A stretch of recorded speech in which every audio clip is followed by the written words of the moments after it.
Grande amigo meu, que está aqui ao meu lado, Luiz Américo Aldana, mais conhecido como Paraguaio. Ele é jurista, professor, músico, jogador de futebol, já foi jogador de futebol. Como é que vai? Tudo bem, Paraguaio? Adriano, falar para o JP é uma oportunidade de se aproximar das pessoas e falar um pouco de nós, né? E principalmente nesse lugar que foi muito marcante a mim, muito marcante a minha família. Eu vivi 4 anos aqui na beira do rio, né? E aqui, sim, em 1900, uma grande 98, 96. Então eu vivi aqui, vim aqui pescar com a minha filha, com a Rosa Maria do meio, que vinha mais aqui seguido comigo. Ia lá no caça e pesca, lá ver os amigos, jogar um baralho, tomar um aperitivo. Sim. Vinha aqui no Bar dos Pampas. Jogava o nosso futebolzinho ali, inclusive com o time da imprensa, com você ali no Renner, né? Então, inclusive, aí tem mais uma coisa, né? Eu acho que a última vez que eu calcei uma chuteira de futebol, para jogar futebol de campo, foi com vocês. O jogo da imprensa. O jogo da imprensa. E há uma fotografia na internet aí, nessas redes aí, que registra aquele momento inesquecível e que, por coincidência também, essa minha filha, a Rosa Maria, a do meio, né, a Rosa do meio, estava junto na fotografia. Então são coisas que marcam a gente aqui. Isso aqui eu vi funcionando a pleno, né? Vim aqui, tinha amigos aqui, o Elbio, o Zice, né? Essa gente toda são gente histórica, pessoas históricas que fizeram a história de Montenegro. Agora, com alegria, se vê recuperado o prédio da Câmara de Vereadores. Está aqui, esse lugar magnífico.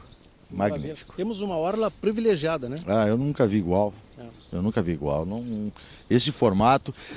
Certa feita aqui vinha com o José Alfredo Schmidt e o João Chagas Leite, aquele cantor, que hoje está em Santa Maria, que vivia em Uruguaiana. Nós entramos nessa rua aqui e demos de frente com o pôr do sol. E isso causou uma grande impressão a ele. E ele chegou a dizer-me que estava a oeste o sol, né? Descendo ali no morro, ali, exatamente. Uhum. E ele dizia assim, olha, é a melhor imagem que eu vi na minha vida. Que bacana, porque realmente foi nesse sentido aqui, é muito impactante quando o sol se vai, né? E pega toda essa orla aqui, é fantástica. Bom, como eu falei na introdução da entrevista na beira do rio de hoje, o Luiz Américo é um sujeito muito multifacetário. Ele é político, ele é músico, ele é professor. E já teve uma atuação destacada no futebol, ele e o pai dele, desde o tempo de São Gabriel. Vocês são naturais de São Gabriel, né? Eu quero que você conte um pouquinho pra gente essa história do teu pai, foi considerado um grande jogador, foi como goleiro, né? E depois a tua sequência no futebol montenegrino. O pai não fala muito disso, né? Agora mesmo foi publicado um livro pelo Nilo Dias em Brasília, jornalista em Brasília, e que meu pai é referido e tal. Meu pai não fala muito porque ele era um profissional, jamais se iludiu com o futebol e achava que, e pelos companheiros dele mesmo, achava que teria mais êxito em outra profissão. Mas meu pai foi 12 anos jogador profissional. Goleiro, né? Goleiro. Foi um dos considerados, e eu não vi igual, um dos maiores goleiros que apareceu no Rio Grande do Sul. Meu pai começa toda a trajetória dele na meninice dele, com 14, 13 anos, na Argentina. Porque meu pai foi criado, meus avós são paraguaios. O meu avô trabalhava embarcado, como esses senhores aqui, trabalhava embarcado no Rio Paraná. E era paraguaio, chamava-se José. E minha avó, Rudi, que era, então eram paraguaios. E o pai, então, quando o pai nasceu, logo que nasceu, foi viver com a minha bisavó na cidade de Encarnación, no Paraguai, com divisa com Posadas. E ali ele passou, então, até perto da adolescência, ele estudou na Argentina muitos anos, fez o terceiro ano primário lá. E o pai já vinha despertando para o futebol. Logo aos 14 anos ele foi treinar no Corinthians, nas categorias de base do Corinthians, em São Paulo. Foi levado por uma pessoa lá. E depois, em seguida, ele voltou, né? E aos 17 ele foi para o Palmeiras. aí já como profissional. Ele chegou no Palmeiras e ficou por lá, muito novo, mas com 17 anos. E com 18 ele veio para o Grêmio de Porto Alegre. Com 18 anos ele não veio para categorias de base, ele veio para o profissional. Certo. E ficou 6 meses aí, uma temporada, e ele estava ali, era o terceiro, quarto goleiro, muito novo, né? E ele fez uma grande amizade com o Tesourinha e o Sérgio Moacir Torres, que eu conheci também, são pessoas da nossa estima, o Tesourinha falecido.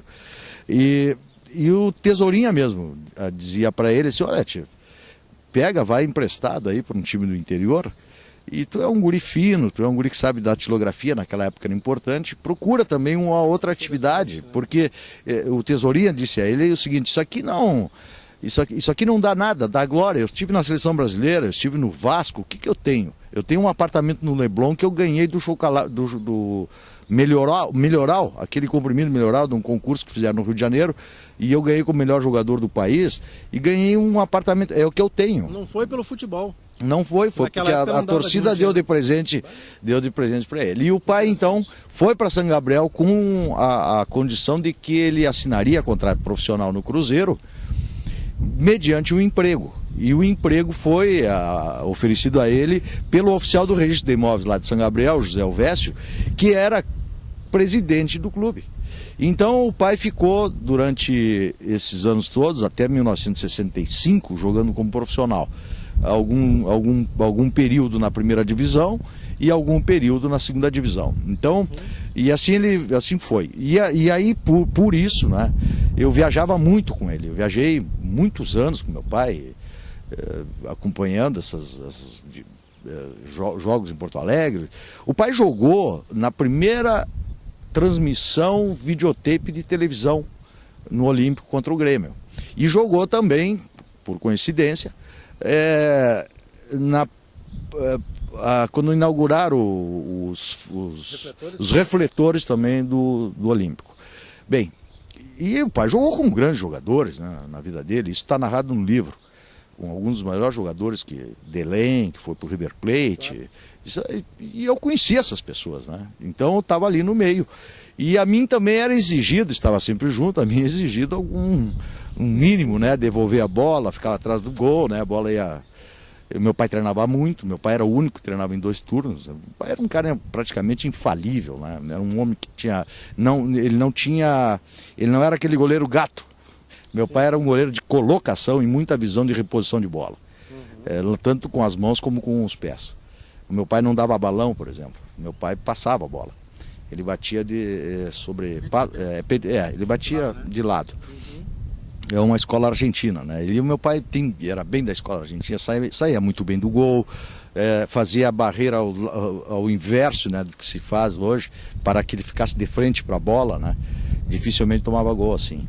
E, enfim, e foi a vida inteira sendo convidado aí para outros grandes clubes, aí nunca abriu mão daquela situação de funcionário do registro de imóveis lá, até vir a fazer o concurso.